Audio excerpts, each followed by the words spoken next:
معراج بھائی ہیں، یہ سوال کر رہے ہیں کہ واش روم میں وضو کر سکتے ہیں؟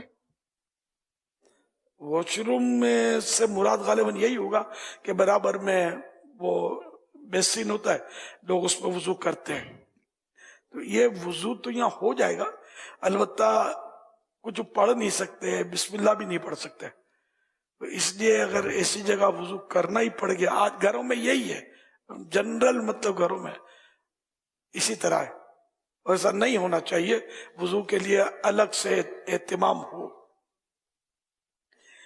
تو باہر نکل کر اب پیشاب کر لیا، جیسے اب باہر وضو کرنا چاہتا ہے تو بالکل باہر نکل آئے دروازے کے، اور اب وضو کی نیت وغیرہ کر لیں اور بسم اللہ الرحمن الرحیم پڑھ لیں، کہ اندر نہیں پڑھ سکیں گے، اب جائیں اور وضو کر لیں۔ پھر بھی نقصان تو ہے کہ ہر عضو میں دھونے میں، ہر پارٹ دھونے میں درود شریف پڑھنا یہ فضیلت مستحب ہے، اور یا قادرو پڑھنے کے بھی فوائد ہیں کہ کوئی اغوا نہیں کر سکے گا، جو یا قادرو ہر عضو دھونے میں پڑھے گا، تو ہر پارٹ وضو کا دھونے میں وضو کرتے پڑھے گا تو یا قادرو، تو اس طرح کے نقصانات تو اس کو ہیں کہ ذکر و درود سے محرومی اندر میں، تو اس لیے واش روم کو کور کر لیا جائے، پردے سے نہیں، کوئی ہارڈ چیز ہو، وہ جیسے کہ چاہیں تو گلاس لگا لیں، گلاس پر آپ بلیک جو اسٹیکر آتا ہے، شاید اس کا کچھ نام ہے بلائنڈ اسٹیکر یا کچھ ایسا، تو وہ بھی لگا سکتے ہیں آپ، وہ لگا لیں، یا جو چاہیں کہ آپ اس طرح اس کو پیک کر لیں اپنے اس واش روم کو، تو اب یہ لگے کہ یہ الگ ہے اور یہ الگ ہے، یا کسی اور طرح سے دروازہ ڈال لیں، بھلے سستے والا دروازہ ڈالیں لیکن دروازہ ہو داخلے کا، لگے کہ یہ الگ دو پورشن ہے اس کے، تو اب بسم اللہ وغیرہ پڑھ سکیں گے دروازہ بند کرنے کے بعد۔ میں نے اسی طرح وضو خانوں کا گھر میں بھی ہے، فیضان مدینہ میں یہی ترکیب کی ہوئی ہے۔ اب یار درود شریف پڑھے مطلب نہیں تو مزہ نہیں آتا، بسم اللہ تو اللہ کا نام وضو سے پہلے لینا، یہ تو سنت مؤکدہ ہے،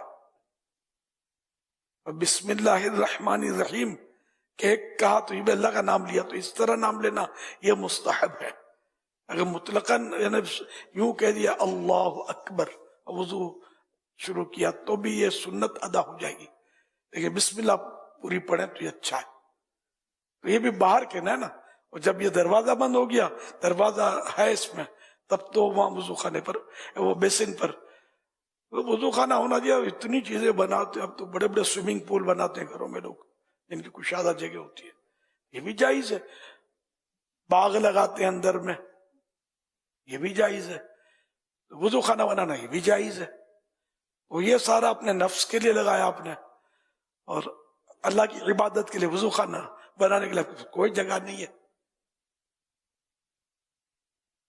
تمہارا لے کے گھر میں وضو خانہ ہونا چاہیے، نقشہ بھی دیا ہوا ہے، وضو کا ایک رسالہ ہے، یا وہ اپنے نماز کے احکام میں بھی رسالہ ہے، اس کے آخر میں مدنی پھول بھی ہیں وضو خانے کے، اور نقشہ بھی ہے، تو اس سے مدد لے کر آپ وہ ایک ہی نل کا ایک سیٹ بھی نہیں رکھنی اس پہ، بس اس طرح لمبی سیٹ بنا دیں اس پر بیٹھنے کی، پاؤں رکھنے کا الگ تھلا بن جائے گا، اور نل اپنے حساب سے آپ دیکھ لیں کتنا آپ کو موافق آتا ہے، نل لگا لیں، موج کریں، گھر کے سب افراد اس پہ وضو کریں، زیادہ افراد 2 نل لگا لیں، آپ کے پاس جگہ ہونی چاہیے۔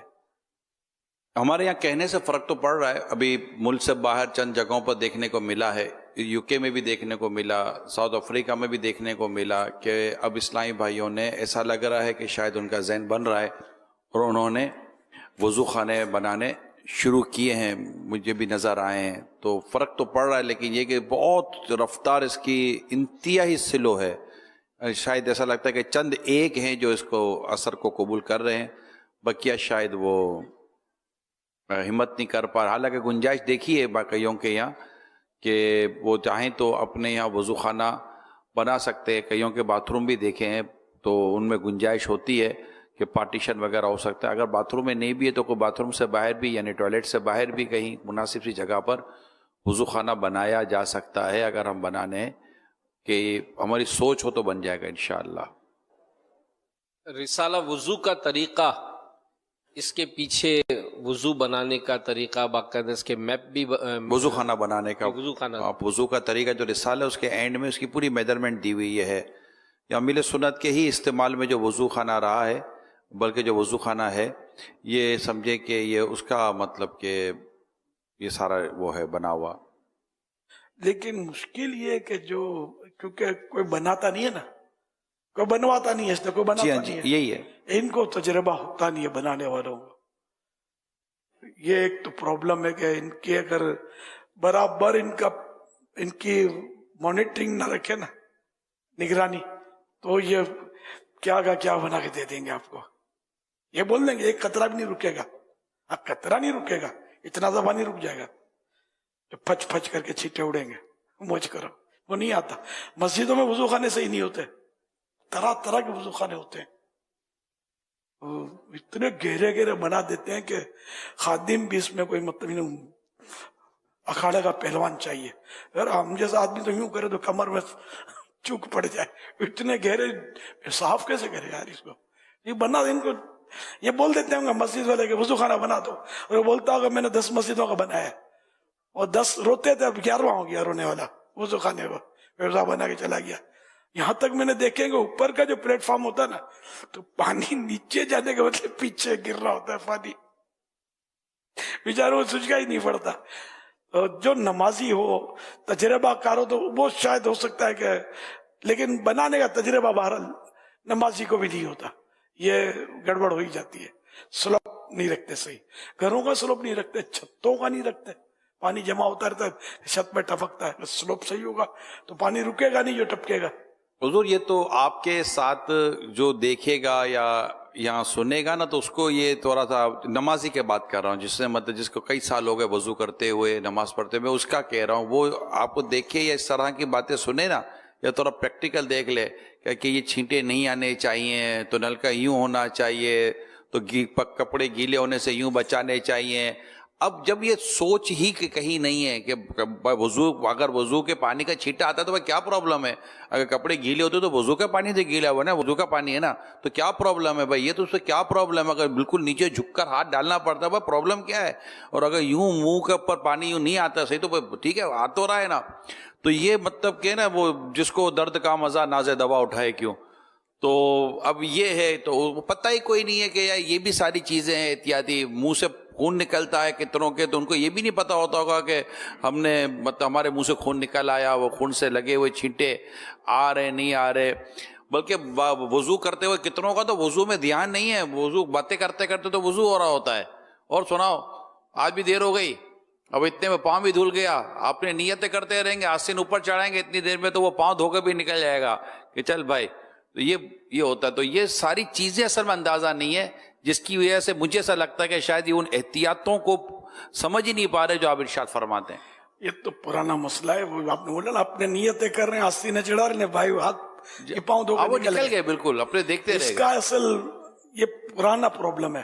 بہاری شریف میں ایک محاورہ بھی لکھا ہے ایسے لوگوں کے لیے کہ ان میں یہ ٹھسی ہوئی ہے دماغ میں کہ وضو جوان کا سا، نماز بوڑھوں کی سی. جی تو جوان ہو یا بوڑھا ہو، جو وضو کے فرائض ہیں، ایک بال برابر بھی جگہ کوری نہیں رہنی چاہیے، تو ایک رومے کے نوک پر بھی پانی بہنے سے رہ گیا، جو حصہ دھونا ہے وضو میں، تو وہ وضو تو نہیں ہوگا.